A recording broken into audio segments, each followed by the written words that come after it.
Tension मला पण आलंय रे. म्हणजे बघ ना, ज्या डान्सची 2 महिने प्रॅक्टिस करत होता कार्तिक, तो एका रात्रीत कसा पिकअप करणार आहे बिचारा राघव?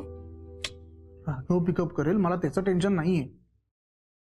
मग कसलं टेन्शन आहे तुला? थांब, दे इकडे. अरे इकडे बस. मला बनवायचं. तिकडे बस. अभि तू ना बस खाली, सावकाश बोल. ह्याचंच टेन्शन आलंय मला. काय चाललंय तुझं? किती धावपळ करतेस आणि त्यात जागरण. हे मी झेपणार आहे का? मला सगळं झेपेल अभि, तू नको टेन्शन घेऊ. जागरण करायची काय माझी पहिली वेळ आहे का? हो आहे. प्रेग्नन्सी नंतर ही तुझी पहिलीच वेळ आहे.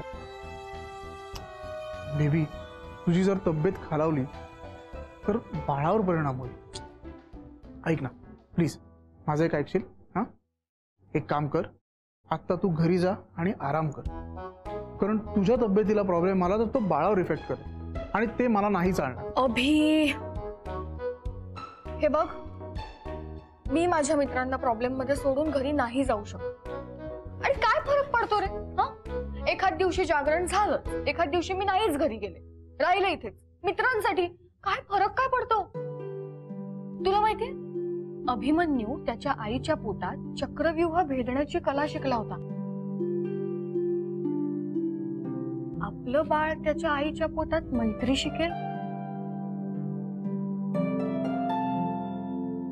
अँड ट्रस्ट मी, आपण आपल्या बाळाला शिकवलेली ती सगळ्यात प्रेशियस गोष्ट असेल मैत्री. हो ना? मग आता तूच सांग, मी इथे थांबू की घरी निघून जाऊ? माझी बेबी काही एवढी वीक नाही. एका जागरणाने काय लगेच तिची तब्येत खराब नाही होणार आहे. आपलं बेबी पण खूप स्ट्रॉंग आहे, मला माहिती. अरे आपलं बेबी आहेच स्ट्रॉंग. पण सध्या राघव नावाचं बेबी ज्या काही गोष्टी फेस करतोय ना,